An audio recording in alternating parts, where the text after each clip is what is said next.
Bagaimana kabar saudara hari ini? Luar biasa, amazing saudaraku. Kita masuk pada bagian yang keempat ya. Dari seri firman Tuhan, experiencing God the Father.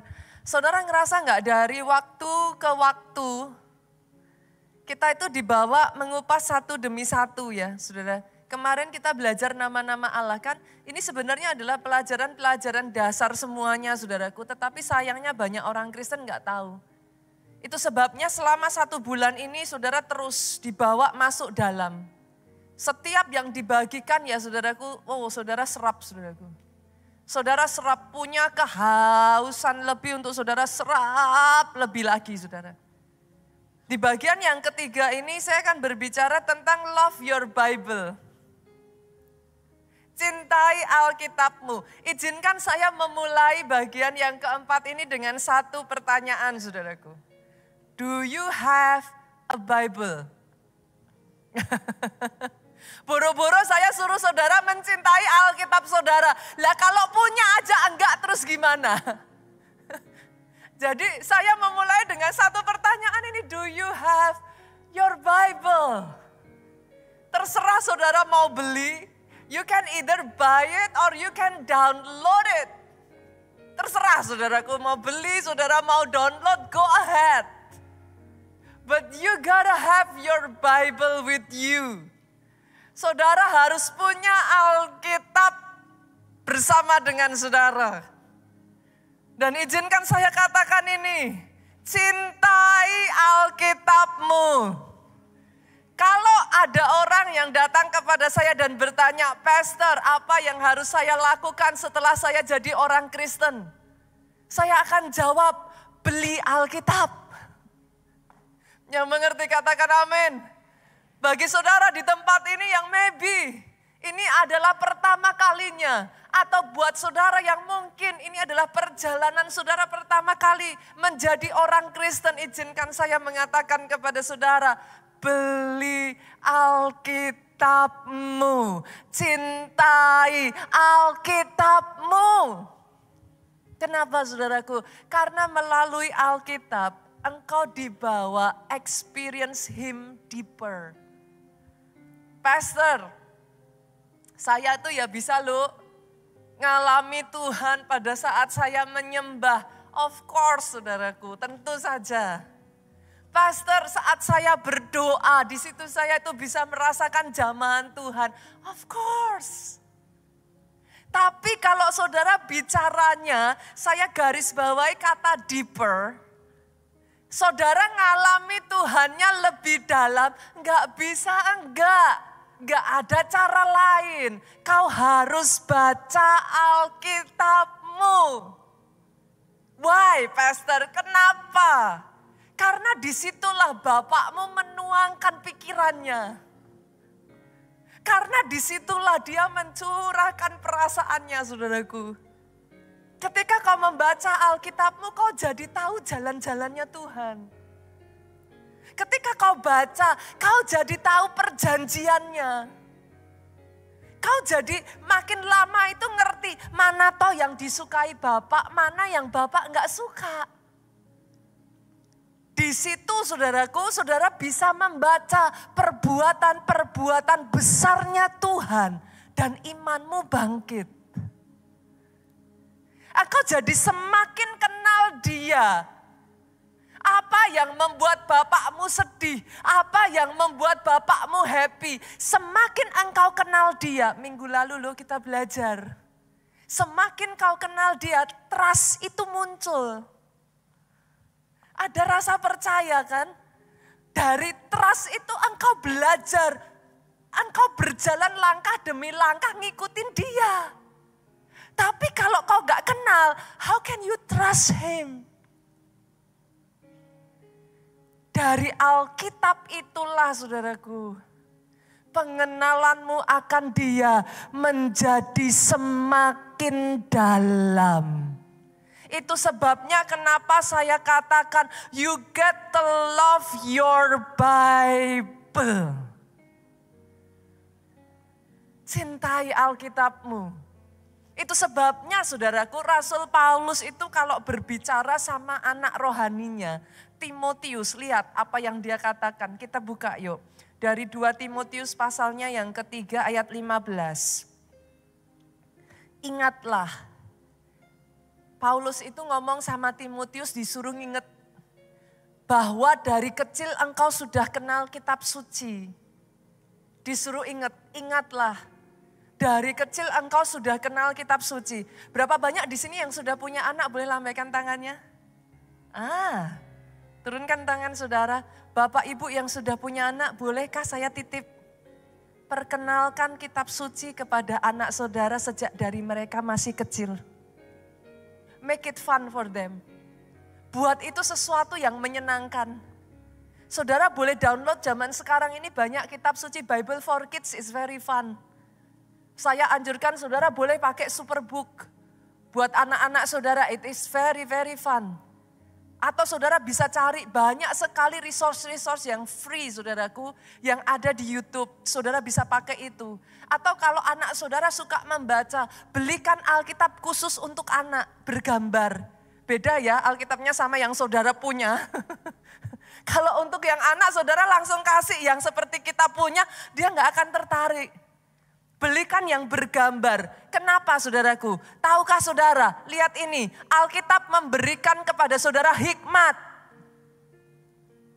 Firman ini memberi hikmat. Artinya apa? Literally. Firman itu mencerdaskan anakmu. Saya loh saudara ngalami. Saya itu lahir dari keluarga yang mami saya. Itu very strict. Terhadap pelajaran itu sangat strict saudaraku. Mami saya tuh saya ingat sekali selalu ngomong sama saya gini, 7 itu jelek. Selalu itu mami saya akan ngomong 7 itu jelek. 8 itu biasa. 9 baru bagus. Kalau bisa dapat 10 itu baru begini.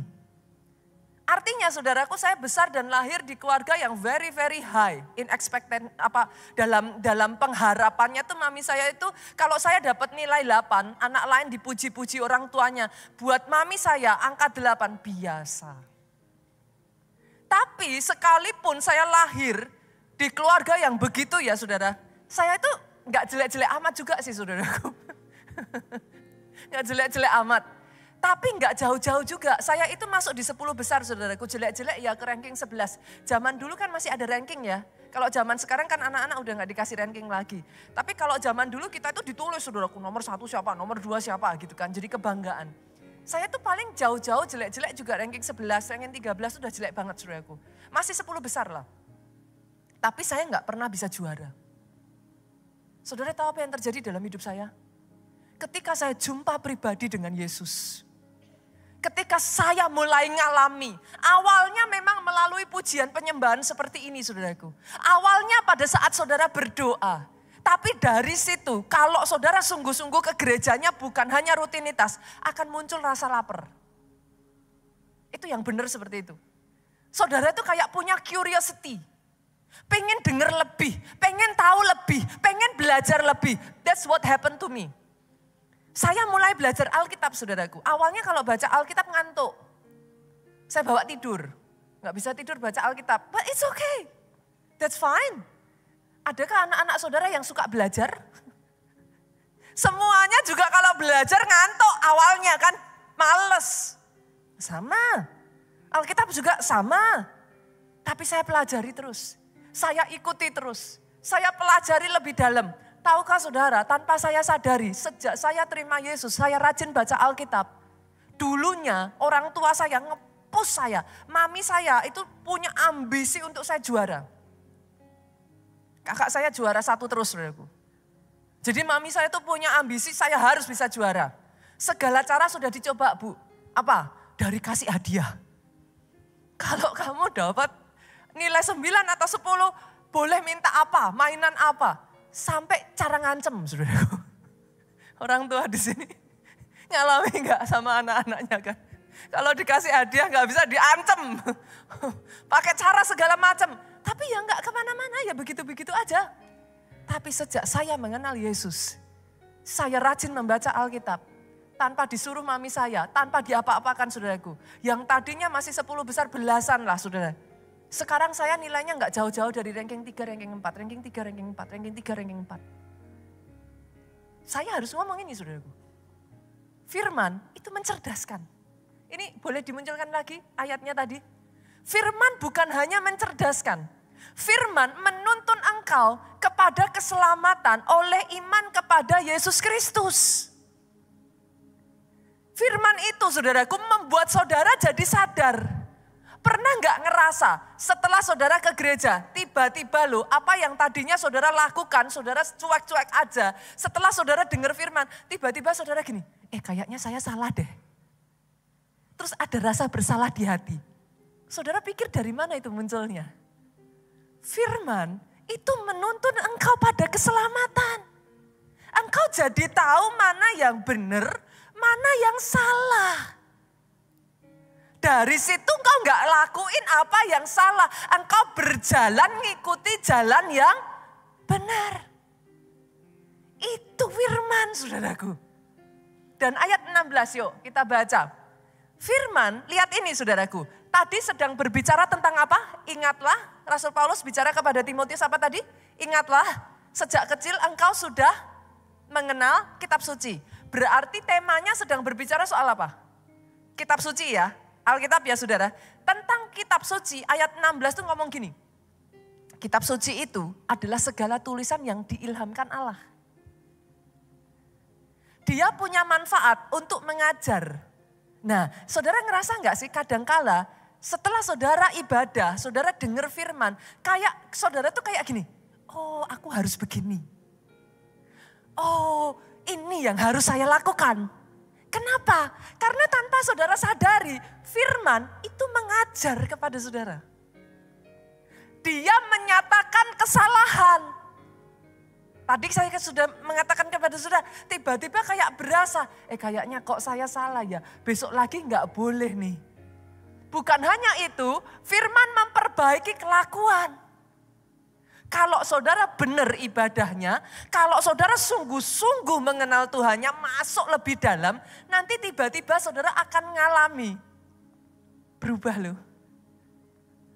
Yang tadinya emosian sekarang lebih bisa narik diri.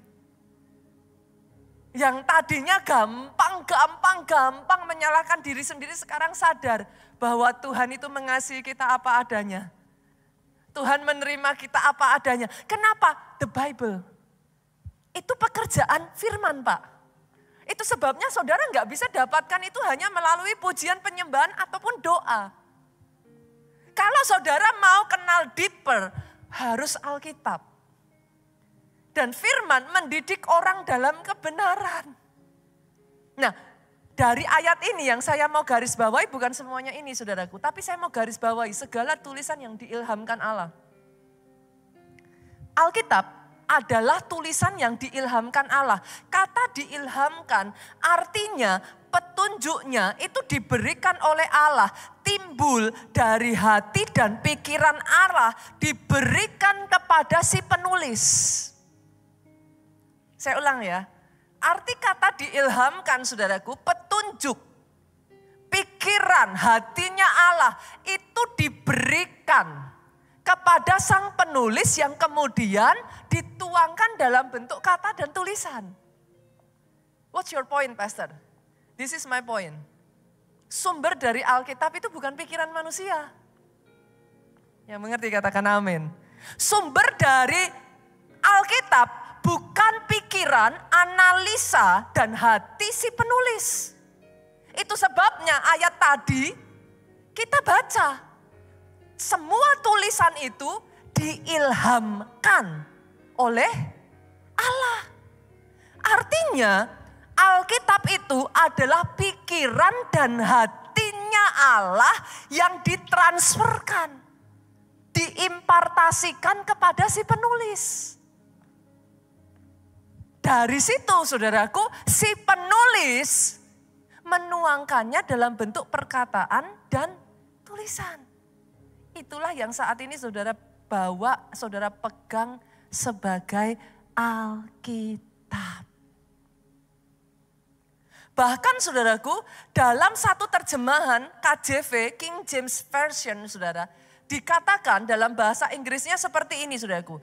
All scripture is given by inspiration of God. Semua tulisan itu given by inspiration. Artinya apa? Bukan hanya pikiran dan hatinya Allah. Itu inspirasi.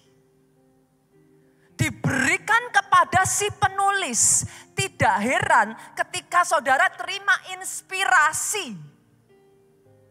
Tiba-tiba pernah nggak baca Alkitab terus kayak tercerahkan gitu?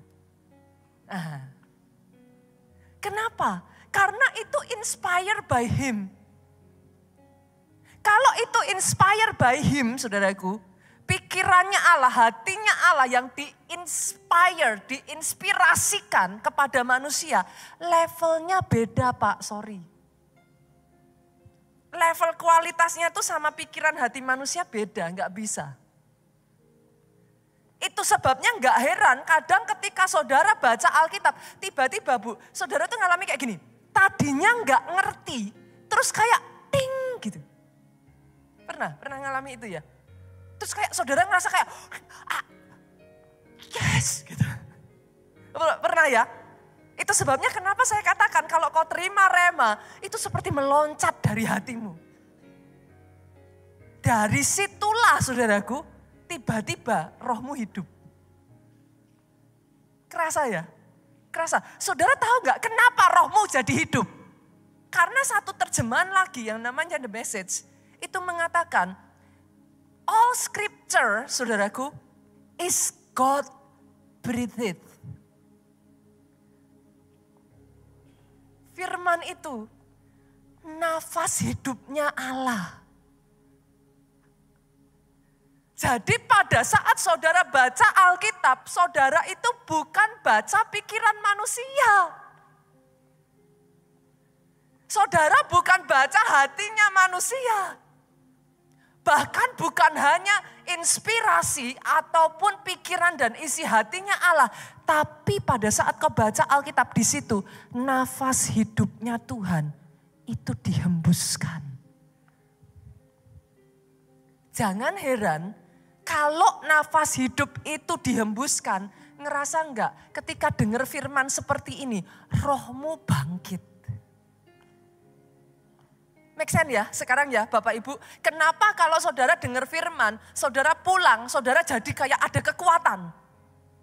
Masih ingat enggak pada saat penciptaan, manusia itu sudah dibentuk loh saudara, dari debu dan tanah.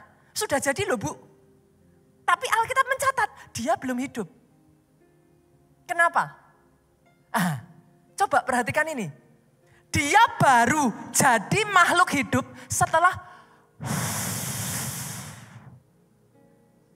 Tuhan menghembuskan nafas hidupnya. Dalam bahasa Ibraninya ya saudaraku. Tuhan menghembus seperti itu. Itu bahasa Ibraninya, ruah. Ruah itu kata yang dipakai untuk roh. Jadi jangan heran. Kenapa kalau kau baca Alkitab, manusia rohmu bangkit? Karena itu bukan hanya sekedar pikiran manusia. Di dalam Alkitab itu God breathed. Nafasnya Allah dihembuskan. Rohmu yang tadinya mati, rohmu yang tadinya down. Engkau yang tadinya sudah benar-benar terpuruk. Tiba-tiba ketika firman diberitakan, kehidupan itu mengalir. Nafasnya mengalir. Rohmu yang mati sekarang bangkit, hidup kembali. Aminnya boleh yang paling keras. Bukan hanya dia bangkit ya saudaraku. Lihat ini. Saudara masih ingat kisahnya di dalam Yehezkiel 37. Tulang-tulang kering. Buat saudara yang hari-hari ini hidupmu seperti tulang kering ya. I suggest you dengarkan firman. Benar saudara. Kenapa? Saudara masih ingat proses pada saat tulang kering itu berserakan? Tuhan suruh apa sama Yehezkiel? Saudara bisa baca deh nanti, pulang dari tempat ini baca Yehezkiel 37, atau sekarang saudara boleh buka. Yehezkiel 37, Tuhan tuh ngomong sama Yehezkiel gini, bernubuatlah hai anak manusia kepada tulang-tulang kering. Bernubuat itu apa saudara? Memperkatakan perkataan Allah. Apa itu perkataan Allah? Firman. Jadi Tuhan ngomong sama Yehezkiel, perkatakan firman kepada ini tulang kering. Begitu firman diperkatakan, disuruh memperkatakan apa? Nafas berhembus dari keempat penjuru mata angin. Itu bicaranya apa saudaraku? Ruah. Tiba-tiba tulang-tulang yang sudah mati tadi saudaraku, sudah kering, begitu kering. Muncul apa tuh? Urat. Muncul apa? Daging. Akhirnya apa yang terjadi? Tulang itu bergeletak, dia jadi satu. Daging timbul, urat muncul. Bangkitlah dia. Dari yang tadinya tulang kering, dia bangkit menjadi satu pasukan tentara Allah yang besar. Saya ingin menubuatkan dalam kehidupan saudara, engkau yang hari-hari ini hidupmu, rohmu sudah seperti mati, engkau yang hari-hari ini semangatmu sudah mati, engkau yang hari-hari ini sukacitamu mati. Saya perkatakan saat ini, Roh Allah itu mengalir atas hidupmu. Ruah itu dihembuskan atas hidupmu. Dan ketika ruah itu dihembuskan, satu demi satu roh yang tadinya sudah mati, saudaraku, bangkit lagi. Semangat yang sudah mulai patah, udah mulai kering, dikobarkan kembali. Itu firman, saudara. Itu firman. Itu sebabnya kenapa saya katakan love your Bible. You gotta love your Bible. You gotta love your Bible. Love your Bible. Karena saudara, bahkan ya, ini saya berkata ya saudaraku. Saudara yang hari-hari ini ya, tubuhmu ngerasa kayak apa? Gak ada kekuatan. Engkau kayak gampang capek, tubuhmu ini rasanya kayak lemes loyo saudaraku. Baca itu Alkitab terus. Karena yes, dia membawa kehidupan. Dia membawa kehidupan bahkan bagi tubuhmu. Saudara. Itu nanti tubuhmu akan disegarkan kembali. Tubuhmu akan dibangkitkan kembali. Bahkan buat saudara ya, yang tidak bisa melihat masa depan. Engkau ngelihat kayak masa depanmu suram. Engkau yang hari-hari ini gak bisa melihat masa depan keluargamu. Engkau ngerasa kayak gak ada harapan buat keluargamu. Udah ending, ini sudah berakhir. Hari ini saya berkatakan saudaraku. I speak the word of God. Saya perkatakan setiap keluarga yang sudah hampir hancur disatukan kembali. Kasih yang sudah mulai padam, yang sudah mulai mati, dibangkitkan kembali dalam nama Yesus. Oh kalau mau tepuk tangan, pik. Tepuk tangannya boleh yang paling dahsyat lagi. Katakan amin, amin, amin. Jadi dalam hidupku. Itu firman saudaraku. Itu firman. You gotta love your Bible. Karena disitulah saudaraku rohmu jadi hidup. Kalau rohmu hidup kau jadi punya kekuatan melawan. Kau jadi punya kekuatan mengalahkan daging. Kau jadi punya kekuatan mengontrol pikiran, perasaan, dan kehendak jiwa. You gotta love your Bible. Gak ada cara lain. Saudara mau bertumbuh lebih lagi? Bukan hanya mencintai Alkitab. Sorry saudaraku. You gotta believe. Saudara harus percayai Alkitabmu. Banyak orang Kristen menganggap Alkitab itu hanya cerita beribu-ribu tahun yang lalu. Kalau enggak hati-hati, saudara ngomong, ya Alkitab ngomong gini sih, tapi kan ya itu Alkitab. Pernah dengar seperti itu? You gotta believe your Bible. Saudara harus percaya firman Tuhan. Mazmur 33 ayat 4a itu ngomong kayak gini saudaraku. Saya bacakan buat saudara. Sebab firman Tuhan itu benar. Sebab firman Tuhan itu benar. Firman-Nya bisa dipercaya. Yang sepakat katakan amin. Hari ini ya saudara, saya akan ngambil waktu. Saudara melihat ya, momen-momen ini ya di gereja kita ya saudaraku. Saudara tuh di keluarga Allah, saudara itu dibangun satu demi satu. Firman itu setiap bulannya saudara akan terima firman. Ada remanya, ada temanya saudara. Dan itu berbeda-beda setiap bulannya. Bahkan ya saudaraku di keluarga Allah, firman itu punya tujuan bukan to entertain you. Sorry. Bukan saudara. Tujuan firman di keluarga Allah, saudara datang ke gereja keluarga Allah adalah supaya rohmu bertumbuh. Yang sepakat katakan amin.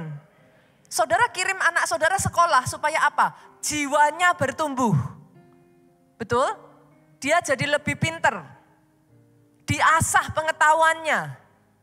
Kalau saudara ke gereja, saudara bukan lihat konsernya Taylor Swift. Yang mengerti katakan amin. Di gereja yang saudara dapatkan, rohmu bertumbuh. Senggol kiri kanan, itu sebabnya ayo bertumbuh. Ayo bertumbuh. Karena tujuan saudara ada di tempat ini adalah supaya rohmu bertumbuh. Firman seperti ini, saya tahu saudaraku, ini basic-basic dasar kekristenan. Saudara nggak bisa lari.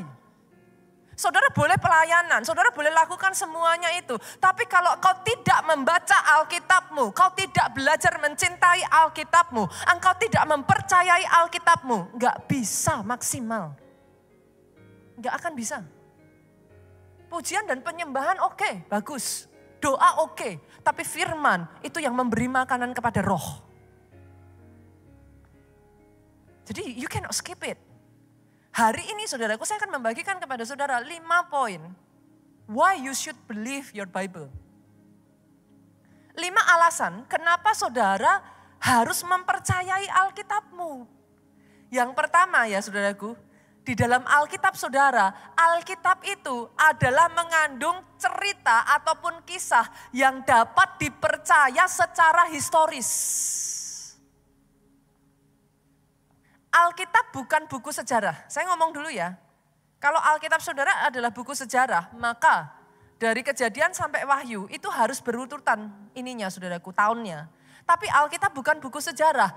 Yet, nah ini bedakan saudaraku. Dia bukan buku sejarah, tapi kisah-kisah yang ada di dalam Alkitab terbukti secara historis. Jadi kisah-kisah di dalam Alkitab itu nyata saudaraku, dia bukan dongeng. Dia bukan fiksi. Sekian ribu tahun yang lalu, sekian ratus tahun yang lalu, sekian ribu. Apa yang ditulis dalam Alkitab itu benar-benar terjadi. Jadi dia bukan fiksi loh saudaraku. Dia nyata. Itu sebabnya kalau saudara pergi ke Holy Land, berapa banyak di sini yang sudah pernah pergi ke Holy Land saudaraku. Saudara akan mendapati lokasi-lokasi yang tertulis di dalam Alkitab saudara. Itu benar-benar ada. Ketika Alkitab berbicara tentang Danau Galilea, Danau Galileanya itu masih ada sampai sekarang. Betul, ada yang sudah hilang. Lokasi-lokasinya ada yang sudah musnah karena ini sudah melalui ribuan tahun saudaraku. Ratusan. Tentu saja ada yang sudah hilang. Tapi satu demi satu saudara bisa melihat bukti-buktinya. Kenapa saudara ikut Holy Land? Sorry, bukan happy-happy berwisata saudara. Itu efek samping gitu saudara. Tapi ketika saudara pergi ke Holy Land, di situ saudara dapat living proof. Ada buktinya loh, bener ada loh. Memang tempatnya ada dan yang namanya sejarah harus dibuktikan oleh kesaksian orang-orang saksi mata di dalamnya. Alkitab saudaraku itu dipenuhi dengan saksi mata. Para penulis Alkitab, saudaraku, mereka adalah saksi mata yang menyaksikan semua yang terjadi di zaman itu.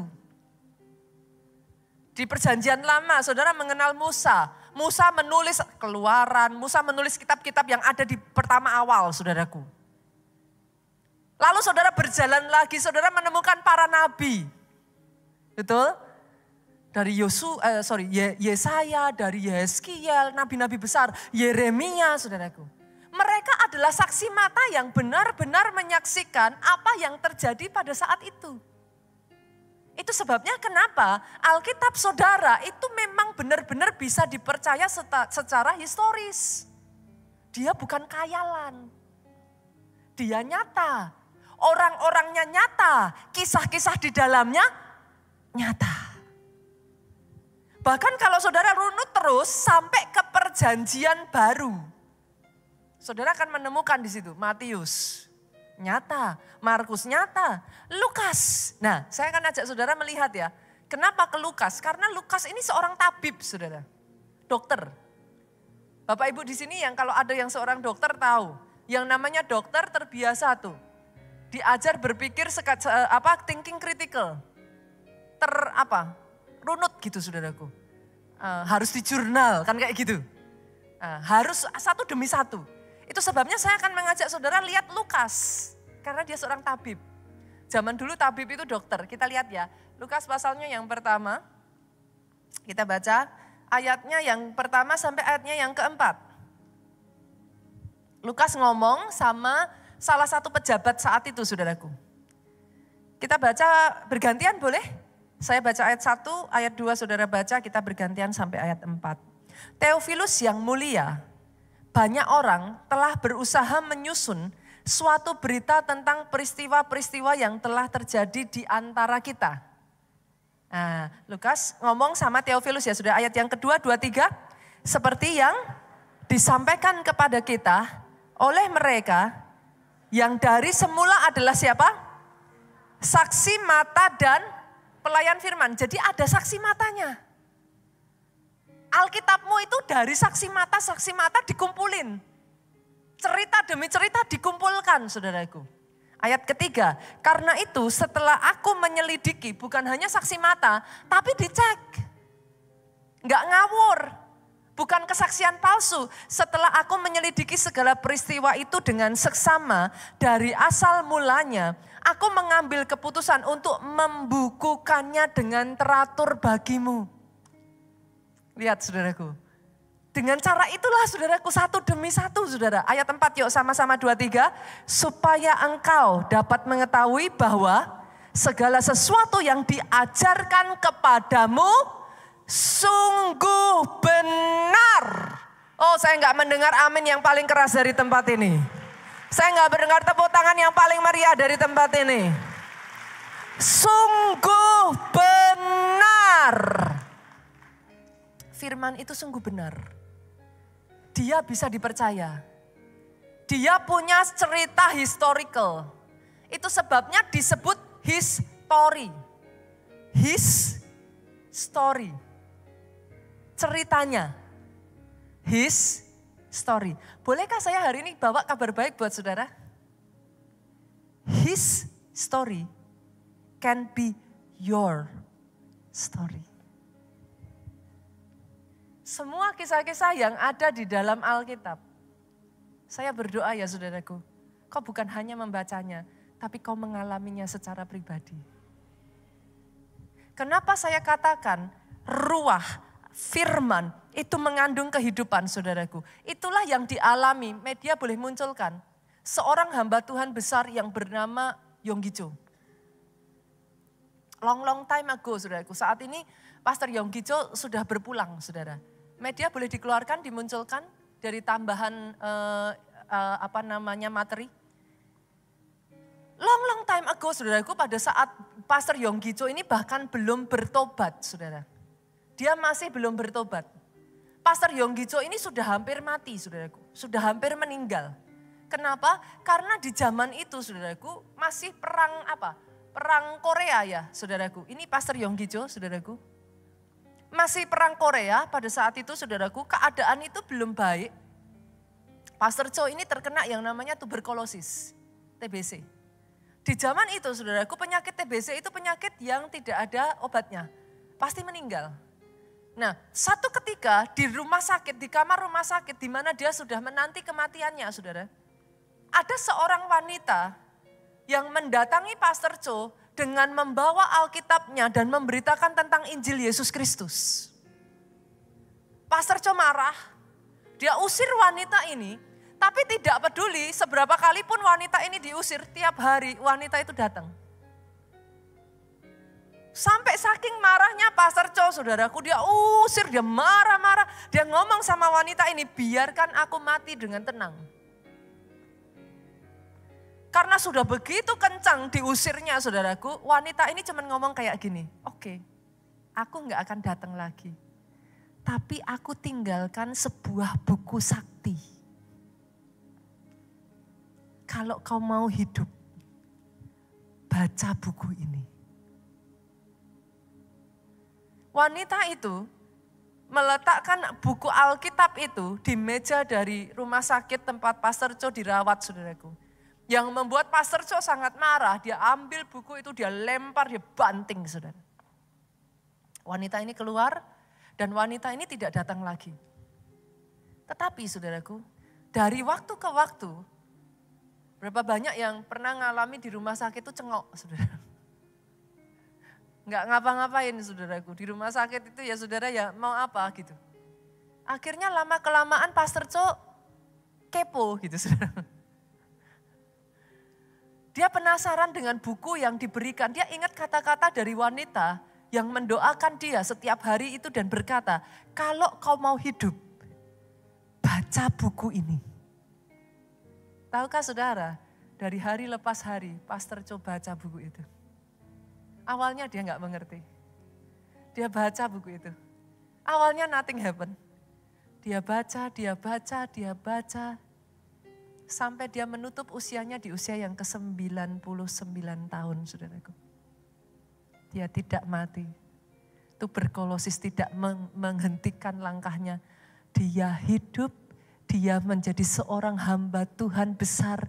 Dia membawa banyak jiwa. Gereja terbesar pertama di dunia yang pernah ada. Pada saat itu jemaatnya pernah mencapai hampir 1 juta orang di Korea. Gereja pertama yang sangat unik yang melarang jemaatnya untuk datang beribadah. Kenapa? Karena tempat ibadahnya terbatas. Dia ngomong, minggu ini kamu kalau sudah ibadah, minggu depan jangan ibadah ya. Kasih kesempatan yang lain buat ibadah katanya. Saking udah gak cukup saudaraku. Kegerakan terjadi begitu besar. Pastor Cho hidup. Ketika dia baca itu Alkitab. Dia baca itu Alkitab. Dia baca itu Alkitab. Tiba-tiba roh itu berhembus.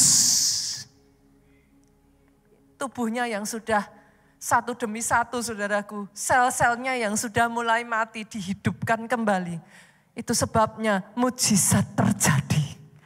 Oh aminnya yang paling keras. His story can be your story. Itu yang terjadi pada mama saya saudaraku. Satu kali saudaraku mama saya itu ngalami didiagnosis dokter terkena kista saudara. Sekalipun anaknya sudah 3. Tapi dokter mengatakan saudara kista ini harus diangkat. Dan karena kista ini terletak di tempat yang tidak bisa hanya diangkat begitu saja.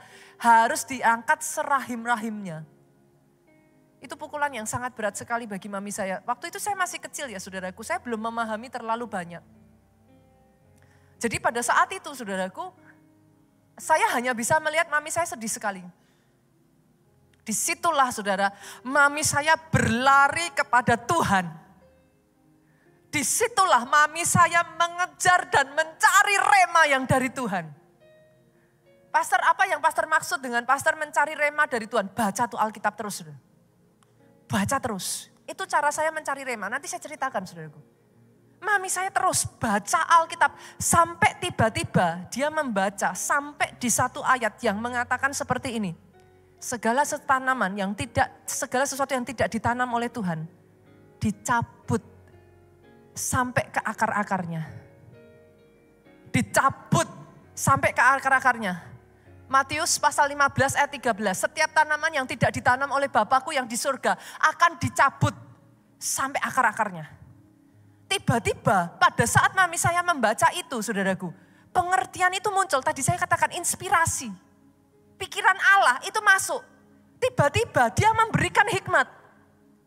Kista, kanker, tumor itu seperti akar. Dia ada di dalam tubuhmu. Tiba-tiba seperti mami saya tercelikkan. Imannya bangkit.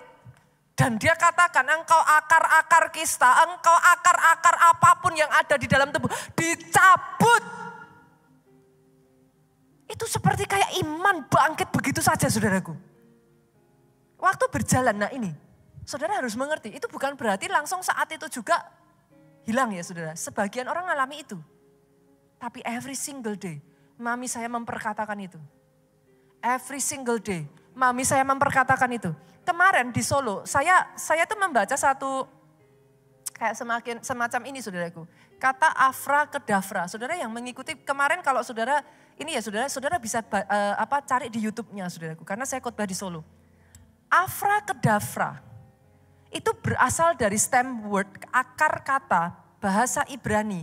Afra itu artinya I will create. Kedavra artinya adalah as I speak. Kalau anak kecil mainan ya simsalabim, abrakadabra. Nah ternyata kata afrakadabra itu berasal dari root akar kata saudaraku. I will create as I speak. Itulah kebenaran firman. Kalau saudara nyebut itu saudara sebenarnya kata profetik. That's it. Pada saat mami saya memperkatakan itu. Setiap tanaman yang tidak ditanam Bapakku yang di surga akan dicabut sampai ke akar-akarnya. Itu diperkatakan terus saudaraku. Itu diperkatakan tanpa mami saya sadari. I will create as I speak. Aku bukan hanya ngomong kosong, aku bukan ngayem-ngayem. Kalau orang Jawa bilang ya saudaraku. Yang kuperkatakan adalah kebenaran firman. Therefore, kebenaran firman itu punya kuasa penciptaan. Masih ingat bagaimana Tuhan mencipta? Dengan berkata, I will create as I speak. Mami saya berkata, mami saya terus memperkatakan. Sampai satu titik, maaf saudaraku, ketika mami saya buang air kecil. Tiba-tiba pluk. Jatuh semacam kayak daging merah saudara. Mami saya nggak tahu apa itu. Daging merah jatuh begitu saja tidak terasa apapun. Mami saya bingung. Ada apa yang terjadi. Tapi pada saat itu terjadi tiba-tiba. Nah inilah saudaraku. Firman kembali berbicara. Engkau sembuh.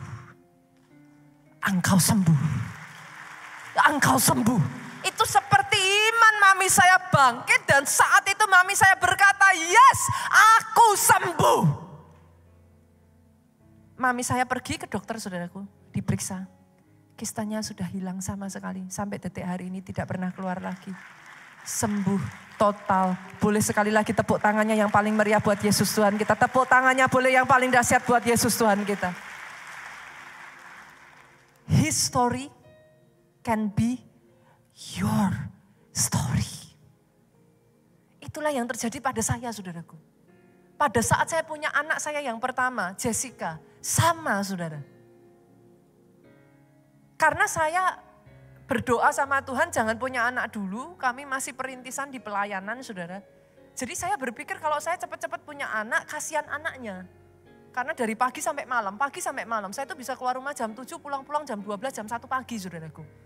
Jadi saya berpikir lah kalau seperti itu terus anak saya mau digimanakan, kayak gitu. Jadi saya ngomong saya nego sama Tuhan jangan dikasih anak dulu gitu. Seperti yang saya pernah ceritakan ya saudaraku, saya menikah muda saudara. Jadi saya bilang Tuhan jangan kasih anak dulu, saya mau bekerja dulu, saya mau melayani Tuhan dulu gitu. Sampai satu ketika Tuhan ngomong, kamu saya kasih anak. Wah itu saya negonya, saya kasih syarat. Pokoknya Tuhan ngomong, kamu mau saya kasih anak gitu. Akhirnya benar saudara, ternyata saya hamil. Nah karena nggak siap, hamilnya posisi nggak siap. Saya juga nggak tes, nggak cek sama sekali. Sampai waktu ke dokter sarankan kamu harus cek dulu torch. Zaman sekarang udah paham ya, saudara kalau mau hamil, saudara tes dulu. Zaman itu kan itu sesuatu yang enggak lazim gitu saudara, sesuatu yang baru. Ketika saya tes torch, itu anak saya, Pak Jo pernah saksikan juga, anak saya itu dinyatakan hasil tes saya itu, kalau saya enggak salah ya saudara, rubella dan CMV-nya itu positif. Kebetulan saya punya saudara yang rubellanya positif, itu maaf saudaraku, tuli, gangguan, keterbelakangan, ada banyak gangguan lah gitu. Jadi secara manusia, anak pertama dikasih berita seperti itu down-nya minta ampun. Saudara. Itu saya down-nya minta ampun, pas tepat hari itu Minggu saya harus khotbah Pak, tentang iman Pak. Itu kayak, dari ujung kepala, ubun-ubun saya sampai ke ujung kaki menolak untuk khotbah saudaraku. How can I preach something? Itu saya waktu itu hancur saudara. Saya hancur, anak pertama divonis seperti itu saya udah kayak I don't know what should I do gitu. Dari situlah saudaraku, tiap hari, saudara tahu cara saya mencari rema? Tiap hari saya sepakat dengan Pak Jo, saya akan bacakan ke anak dalam kandungan saya 3 pasal, Pak Jo bacakan 3 pasal dengan bersuara. Jadi bukan baca di hati ya, tapi saya bersuara, saya perkatakan kepada anak saya, itu saya speak the word of God sama anak saya. Sampai satu ketika kami membaca satu ayat. Barang siapa berasal dari atas, dia di atas segalanya. Ayat ini saudaraku, Yohanes 3 ayat 31, siapa yang datang dari atas adalah di atas semuanya. Siapa yang berasal dari bumi termasuk. Saya tangkap ayat ini, Pak Jo tangkap ayat ini. Tiba-tiba, itu tadi saudaraku, kenapa disebut rema? Muncul kayak understanding. Anakmu berasal dari atas. Anakmu aku loh yang ngasih. Dia dikasih dari atas. Anakmu di atas bakteri, di atas virus, di atas, itu understanding, itu keluar begitu saja saudaraku. Dan tiba-tiba saudaraku, iman saya bangkit. Saya perkatakan itu every single day kepada anak saya. Sementara saya bacakan firman, saya bacakan ayat demi ayat kepada anak saya katakan, anakku, engkau berasal dari atas. Anakku, engkau di atas virus, engkau di atas bakteri, engkau di atas semua vonis dokter. Anakku, engkau bukan berasal dari bawah. Itu saya perkatakan terus, saudaraku. Dan pada saat anak saya lahir, saudara, hal pertama yang dilakukan suami saya, itu dia deketin anak saya setelah dibersihkan, saudara. Dia tepuk di telinga anak saya keras-keras. Pak. Anak saya kaget nangis, saudara. Suami saya, puji Tuhan. Artinya enggak, tuli. Satu demi satu Tuhan buktikan, saudara. Satu demi satu Tuhan buktikan. Saya berdoa ya saudara, hari ini history will be your story. Firman itu hidup. Dia berkuasa. Dia bisa dipercaya. Karena bahkan secara historis dia real. Yang kedua saudaraku. Yang kedua. Kenapa saudara harus percaya Alkitab saudara? Alkitab tepat secara sains. Sorry saudara, saya harus mengatakan. Alkitab tidak bertentangan dengan ilmu pengetahuan. Banyak orang berkata, pastor ilmu pengetahuan itu bertentangan dengan Alkitab. No, I don't believe that. Enggak. Alkitab tidak bertentangan dengan ilmu pengetahuan. Ilmu pengetahuan hanya akan membuktikan bahwa Alkitabmu ya dan amin. Mungkin ada sebagian yang belum dimengerti. Karena menunggu waktu untuk dibukakan. Saudara, tadi saya sampaikan, itu adalah pikiran Allah. Itu isi hatinya Allah, dia begitu deep. Manusia terbatas memahaminya. Tapi sementara ilmu pengetahuan itu berkembang. Semakin berkembang saudaraku, dia membuktikan firman itu ya dan amin. Saudara tahu banyak sekali penemuan-penemuan yang didasari dari kebenaran firman loh. Saya bacakan ya saudaraku supaya saya nggak salah. Ada seorang letnan saudaraku, dia bernama Matthew Fontaine Maury. Dia adalah seorang letnan sekaligus ilmuwan.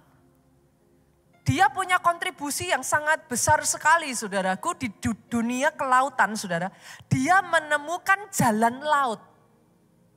Saudara tahu bagaimana cara dia menemukan jalan laut? Dia seorang yang takut akan Tuhan. Dia percaya kepada Alkitab.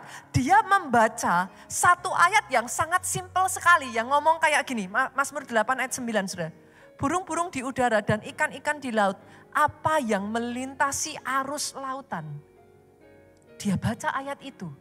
Dia baca ayat itu, saudaraku. Apa yang melintasi arus lautan. Dari situ dia meneliti, saudara. Dari situ dia cari, saudaraku.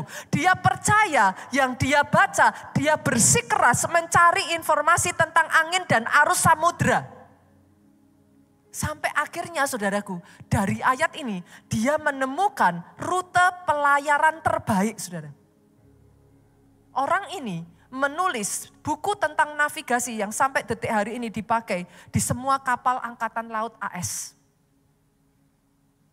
Hanya dari satu ayat singkat tadi itu. Dia baca itu, dia teliti ayat itu, dia terapkan di dalam apa yang dia lakukan, saudaraku. Dia bersikukuh bahwa ayat itu benar dan dia cari, sampai akhirnya dia menemukan, saudara. Amazing ya. Amazing, saudaraku. Saya lanjutkan lagi. Ada seorang yang bernama Dr. William Harvey. Dia ahli bedah Inggris di tahun 1682, saudaraku. Ini udah lama sekali, saudara. Tahun 1682. Dia membuktikan adanya sirkulasi darah yang membawa oksigen dan makanan ke seluruh tubuh. Zaman sekarang saudara baca ini, saudara, semua orang tahu itu, pastor. Zaman itu, ini adalah terobosan ilmu pengetahuan, saudara. Dan tahukah saudara, dia menemukan teori ini, saudaraku, terobosan medis yang terbesar di zamannya ketika dia membaca Imamat 17 ayat 11. Kita lihat yuk, Imamat 17 ayat 11, boleh dimunculkan? Karena nyawa makhluk ada di dalam darahnya. Dia baca itu, saudara. Oh, saya berdoa ya, saudaraku. Orang-orang jemaat keluarga Allah di tempat ini, kau mencintai Alkitabmu sampai sedemikian. Ayat ini menginspirasi dia. Nyawa makhluk ada di dalam darahnya. Dan aku telah memberikan darah itu kepadamu. Itu masuk dalam hidupnya. Diselidiki sama dia, saudaraku. Apa nih yang Tuhan maksud? Dengan ayat ini, nyawa makhluk ada di dalam darah. Dia melakukan penelitian itu dan menemukan bahwa sirkulasi darah membawa oksigen dan makanan ke seluruh tubuh. Itu sebabnya disebut oleh Alkitab, nyawa makhluk ada di dalam darahnya. Satu demi satu penelitian, saudaraku. Lanjut ya, menarik ya, saudaraku ya. Lanjut. Tahun 1519, seorang pelaut bernama Ferdinand Magellan, saudaraku, belayar untuk membuktikan. Karena pada saat itu kalau saudara yang pernah mendengar ya, orang zaman itu percaya bahwa bumi itu kotak. Bumi itu datar. Sorry, saudara. Jadi orang zaman itu gak seperti kita mempercayai bumi itu bulat. Mereka masih percayanya bumi itu datar.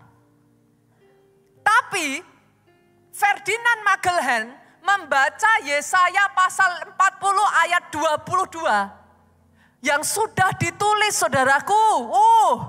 Ini berabad-abad sebelumnya. Yesaya mengatakan dia yang bertata di atas bulatan bumi. Ferdinand Magellan membaca ayat ini dan dia berjuang untuk membuktikan ayat ini. Dia mengelilingi dunia dan membuktikan bahwa bumi berbentuk bulat. Saudara, sains tidak bertentangan dengan Alkitab. Science can only prove that your Bible is true. Your Bible is ye and amin. Alkitabmu itu ya dan amin. Pastor, banyak hal-hal yang belum bisa dibuktikan. Yes, I understand. Nanti saudara lihat ya, menanti penggenapannya. Karena manusia terbatas pemahamannya. Ilmu pengetahuan terus berubah saudaraku, berevolusi, terus maju saudara, berkembang. Bersamaan dengan berkembangnya ilmu pengetahuan, saya menantikan ada anak-anak Tuhan yang takut akan Tuhan yang Tuhan pakai untuk membuktikan kebenaran firman Tuhan secara sains. Oh, aminnya yang paling keras. Tepuk tangannya boleh yang paling meriah buat Yesus Tuhan kita. Yang ketiga saudaraku, nubuatan di dalam Alkitab saudara itu akurat. Saudara harus tahu bahwa kelahiran Yesus itu sudah dinubuatkan sejak dari 7 sampai 8 abad. Sebelum bahkan Yesus itu lahir saudara. Kita lihat ya saudara, ayatnya ada di Yesaya 7 ayat yang ke-14 saudaraku. Yesaya menubuatkan bahwa sang juru selamat akan lahir dari seorang perempuan muda atau seorang perawan. Boleh dimunculkan ayatnya Yesaya 7 ayat 14 saudaraku. Sebab itu Tuhan sendiri yang akan memberikan kepadamu suatu pertanda. Sesungguhnya seorang perempuan muda mengandung dan akan melahirkan seorang anak laki. Ia akan menamakan dia Immanuel. Ini sudah dinubuatkan 7-8 abad sebelum bahkan Yesus itu dilahirkan saudaraku. Kita lihat lagi ya. Mika di sekitar 700 SM menubuatkan bahwa sang juru selamat akan lahir di Bethlehem. Mika 5 ayat yang kedua. Nanti bisa dimunculkan ya, saya lanjut lagi ya saudara karena waktu kita terbatas. Hosea 11 ayat 1 menubuatkan bahwa Yesus kecil akan dilarikan ke Mesir. Jadi satu demi satu itu sudah dinubuatkan saudaraku dan terjadi. Nubuatan yang ada di dalam Alkitab saudara itu akurat. Bukan hanya kelahiran Yesus, kita jam ya. Bahkan tentang kematian Yesus, Mazmur 34 ayat 21 itu sudah menulis, tidak ada satupun tulangnya yang patah. Saudara tahu pada saat penjahat di kiri dan kanan Yesus mati, itu dipatahkan tulangnya saudaraku. Tapi Yesus tidak disentuh. Jadi tepat seperti yang dinubuatkan, tidak satu pun tulangnya. Itu benar-benar terjadi saudaraku. Kita lihat lagi ya, Mazmur 22 ayat 17 sampai 19 menubuatkan. Yesus akan ditonton, jubahnya akan diundi dan tangannya akan dipaku. Itu sudah tertulis saudaraku. Boleh dimunculkan ya saudara nanti sambil baca. Yesaya 53 menubuatkan bagaimana Yesus akan ditangkap dan disiksa. Sampai rupanya sudah tidak berbentuk saudaraku. Itu sudah dinubuatkan. Mungkin saudara bisa baca satu demi satu. Satu demi satu semuanya itu nubuatan itu akurat. Boleh gak senggol kiri kanan? Pelajari Alkitabmu yuk. Saya berdoa ya sejak dari hari ini ya saudaraku. Saudara bukan hanya mendengar firman, tapi saudara menyadari betapa dahsyatnya kuasa di dalam buku sakti yang ada yang Tuhan berikan dalam hidupmu. Dia bukan dongeng, dia bukan fiksi, dia bukan omong kosong, dia bukan pikiran manusia. Dia pikiran dan isi hatinya Allah, inspirasinya Allah. Dia God-breathed, dia nafas kehidupan yang diberikan kepada saudara. Boleh enggak saudara, saya minta. Jemaat keluarga Allah ikut somyuk. Ikuti SPR di gereja kita. Pastor, apa itu SPR? Skema perjalanan rohani. Saudara dituntun untuk ikut encounter. Saudara dituntun untuk ikut SOM. Saudara dituntun ikut ISBC. Ini baru saja batch ISBC yang terakhir ini baru berangkat. Nanti Juni akan ada lagi saudara.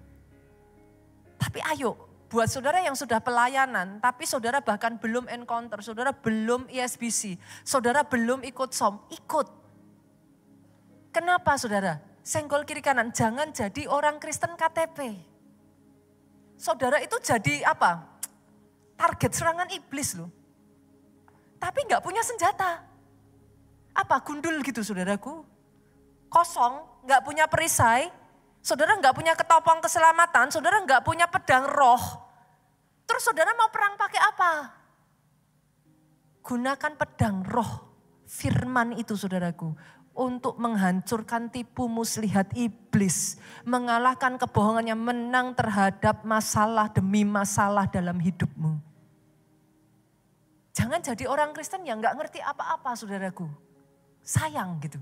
Yang keempat, ini amazing sekali saudara. Lihat ini saudaraku. Alkitab saudara punya kesamaan tema yang konsisten. Bayangkan ini ya saudaraku. Alkitabmu ditulis oleh lebih dari 40 orang yang berbeda. Dari zaman yang berbeda. Mencakup lebih atau sekitar 1.500 tahun. Bisa tektokan gak saudara? Nggak bisa dong. 1.500 tahun loh. Mana bisa? Alkitabmu ditulis dari 3 benua yang berbeda. Jaraknya begitu jauh, satu dengan yang lainnya.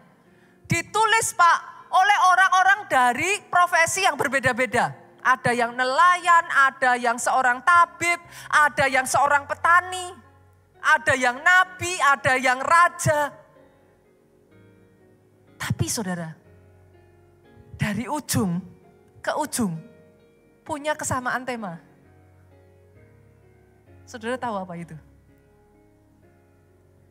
Dia mau engkau diselamatkan.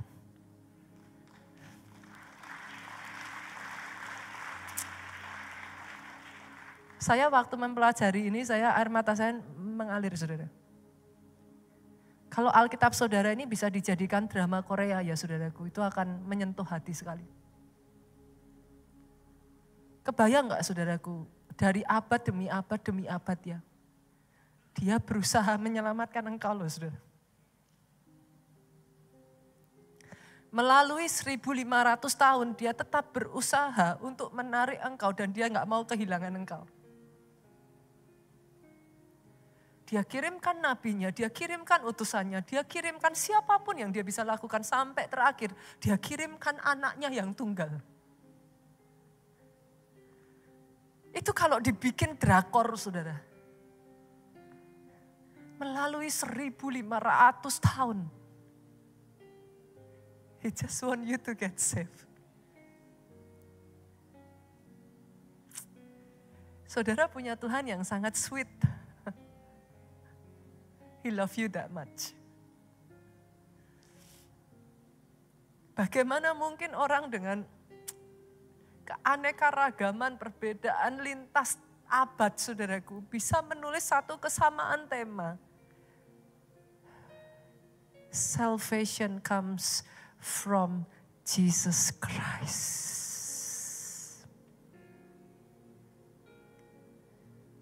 In case buat saudara yang hari-hari ini marah sama Tuhan ya. Saudara berkata, Tuhan kenapa kau izinkan? Tuhan kenapa Tuhan gak adil? Tuhan kenapa kau tolong orang lain tapi aku gak kau tolong saudara. Dia pergi 1.500 tahun every single year tanpa gagal, without fail. Dia gak menyerah sampai dia menemukan engkau loh saudara. Dia memastikan engkau hidupmu tidak hancur. Dia memastikan engkau diselamatkan. Saya berharap saudara bisa menangkap hatinya dia. He love you that much. He love you all out. Dia mencintai engkau mati-matian, habis-habisan. Untuk Tuhan yang seperti itu boleh beri tepuk tanganmu yang paling meriah. Bagi dia yang begitu mengasihi engkau. Dan yang terakhir saudaraku, kenapa kau harus mempercayai Alkitabmu? Alkitab sudah bertahan melalui begitu banyaknya serangan saudara. Saudara, have you ever wonder saudaraku? Alkitab saudara itu kan usianya udah tua sekali ya. Bagaimana sampai detik hari ini bisa sampai di tangan kita loh Pak? Dan apakah Alkitab yang ada di tangan kita ini benar-benar tulisan aslinya? Itu amazing sekali loh saudaraku. Amazing sekali. Saya bacakan ya, Yeremia pasalnya yang ke-36 ayat 21. Jadi sejak dari zaman dulu, Alkitab saudara itu sudah mau dibakar, sudah mau dimusnahkan, sudah mau dihancurkan. Ini salah satu kejadiannya, Raja menyuruh Yehudi namanya Yehudi, saudara, mengambil gulungan itu, lalu ia mengambilnya dari kamar panitera Elisama itu. Yehudi membacakannya kepada raja dan semua pemuka yang berdiri dekat raja. Jadi Yehudi membacakan gulungan kitab. Waktu itu adalah bulan yang ke-9 dan raja sedang duduk di balai musim dingin, sementara di depannya api menyala di perapian. Ayat 23, yuk sama-sama kita baca 23. Setiap kali apabila, siapa saudara? Yehudi selesai membaca 3-4 lajur. Apa yang disuruh raja? Raja mengoyak-ngoyaknya dengan pisau raut, lalu dilemparkannya ke dalam api yang di perapian itu sampai seluruh gulungan itu habis dimakan api yang di perapian itu. Bayangkan saudaraku, ini kitab yang sudah ditulis, itu berkali-kali hendak dimusnahkan. Tapi coba lihat saudaraku, ayat yang ke-27. Kita lompat ya. Sesudah raja membakar gulungan berisi perkataan-perkataan yang dituliskan oleh Baruk, langsung dari mulut Yeremia itu. Maka datanglah firman Tuhan kepada Yeremia bunyinya. Sudah dibakar, Yeremia enggak tahu, Tuhan ngomong sama Yeremia, Tuhan suruh apa? Ayat 28, ambil pulalah gulungan lain, tuliskan di dalamnya segala perkataan yang semula ada di dalam gulungan yang pertama, yang dibakar oleh Yoyakim Raja Yehuda. 29, lihat saudaraku, Yoyakim mau memusnahkan Alkitab, gulungan, kitab suci, pada saat itu kitab tulisan Nabi Yeremia. Tuhan langsung ngomong sama Yeremia, tulis ulang. Bukan hanya itu, ayat 29, lihat apa yang terjadi pada Yoyakim. Mengenai Yoyakim Raja Yehuda, haruslah kau katakan, beginilah firman Tuhan, engkau telah membakar gulungan ini dengan berkata, mengapakah engkau menulis di dalamnya bahwa Raja Babel pasti akan datang untuk memusnahkan negeri ini dan untuk melenyapkannya dari dalamnya, manusia dan hewan. 30, sebab itu beginilah firman Tuhan tentang Yoyakim Raja Yehuda. Ia tidak akan mempunyai keturunan yang duduk di tahta Daud. Mayatnya akan tercampak sehingga kena panas di waktu siang dan kena dingin di waktu malam. Habis saudaraku. Jadi bukan firmannya yang musnah, tapi Yoyakimnya yang dimusnahkan. Dan kalau saudara nanti kapan ya saudaraku, ada waktu saudara pergi ikut Holy Land ya. Saudara akan pergi ke satu tempat di mana di situ ditemukan gulungan-gulungan kitab. Tulisan dari Nabi Yesaya. Nabi-nabi yang lain saudaraku. Itu masih dan ditemukannya dengan cara yang ajaib. Di-preserve dengan baik. Dan tepat persis seperti kitab yang saudara baca hari ini. Tuhanmu ajaib.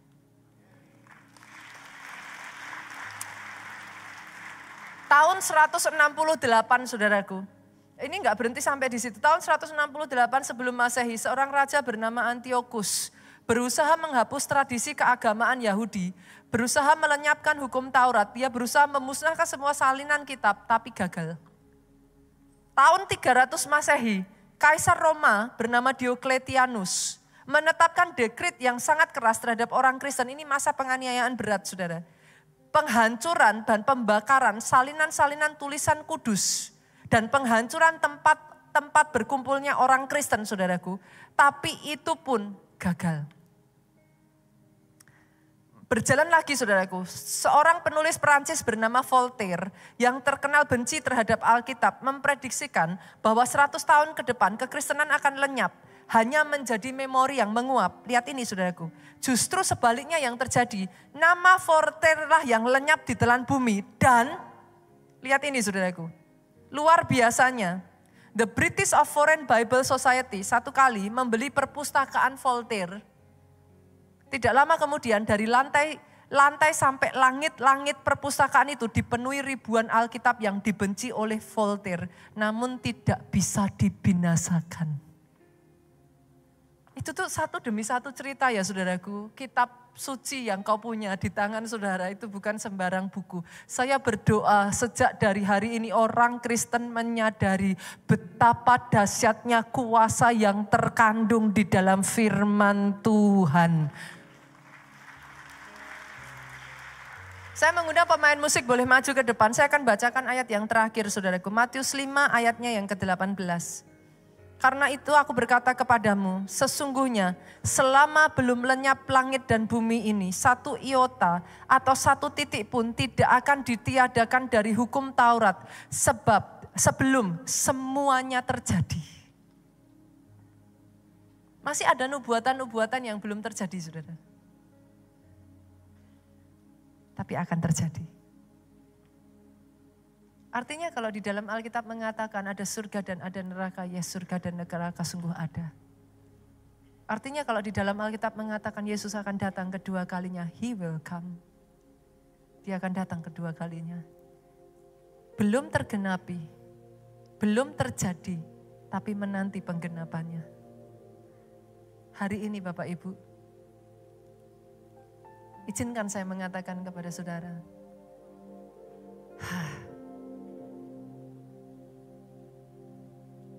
semua yang dia tuliskan ya saudaraku, adalah karena begitu besar kasihnya akan dunia ini. Sehingga dia menyerahkan anaknya yang tunggal. Supaya barang siapa percaya, tidak binasa, melainkan beroleh hidup yang kekal. Bangkit berdiri jemaat Tuhan. Besok minggu depan saudaraku, kita akan merayakan Paskah. Hari Jumat saudara, buat saudara yang ada di PIK, kita akan adakan satu ibadah di jam 10. Jangan lewatkan ya. Engkau yang punya saudara yang ada di sekitar Soho, di Soho akan ada 4 kali ibadah. Jam berapa saja di Soho? Jam berapa? 9, and then 11.30. Terus kemudian jam berapa? Jam 2 dan yang terakhir 16.30. Jangan lewatkan saudaraku, di Soho nanti ada di jam 9, 11.30. Pokoknya ada selisih setengah jam aja, 2 jam selisih setengah jam. Jam 2 and then yang terakhir jam 4.30. Saudaraku, boleh enggak? Dia yang sudah mengejar engkau begitu rupa selama ribuan tahun. Jadi kepanjangan tangan Tuhan yuk. Menarik orang-orang yang dia cari. Yang belum menerima Yesus sebagai Tuhan dan Juru Selamatnya. Cari orang-orang yang sudah lama undur. Cari orang-orang yang sudah lama terhilang. Cari orang-orang yang butuh kasih-Nya. Butuh keselamatan yang dari Tuhan. Penuhi tempat ini saudaraku. Dari ujung paling depan sampai ujung paling belakang sampai yang di atas. Berapa banyak yang mau ikut bersama-sama. Extend the love of God. Boleh lambaikan tangan saudara. Kau lihat tangan-tangan yang terlambai Tuhan. Kau lihat tangan-tangan yang terlambai. Diberkati saudaraku. Turunkan tangan saudara. Saudara seperti biasa ya nanti ketika saudara pulang. 2 baris, 2 baris, 3 baris ya. Pastor, what should I do? Boleh nggak sih saudara kembangkan habit baru yuk? Kalau saudara masih harus tunggu sambil duduk, jangan buka handphone WhatsApp, baca Alkitabmu. Boleh? Sambil tunggu kan, nanti kan dua kan? Saudara yang nggak sabar, pakai waktu untuk nyembah, baca Alkitab. Jadiin habit yuk saudaraku, firman itu memenuhi engkau sedemikian rupa ya, nanti sampai di satu titik, rohmu nggak lagi kering, rohmu kuat. Jadi ketika menghadapi masalah dan tantangan, engkau nggak down, engkau nggak jatuh, kau bisa bangkit lagi dan berkemenangan. Angkat kedua tanganmu, diberkatilah saudara oleh Tuhan, amin. Diberkati keluargamu oleh Tuhan. Amin. Tangan yang terangkat tinggi ini, apapun yang dikerjakannya, dibuat Tuhan berhasil. Amin. Sehat badanmu, baik jiwamu, amin. Kuat rohmu, panjang umurmu. Kau pulang dari tempat ini dengan membawa sukacita, damai sejahtera Allah Bapa, cinta kasih Yesus Kristus, persekutuan dengan Roh Kudus sekarang sampai selama-lamanya. Engkau yang diberkati, dengan suaramu yang paling keras katakan saudaraku, amin.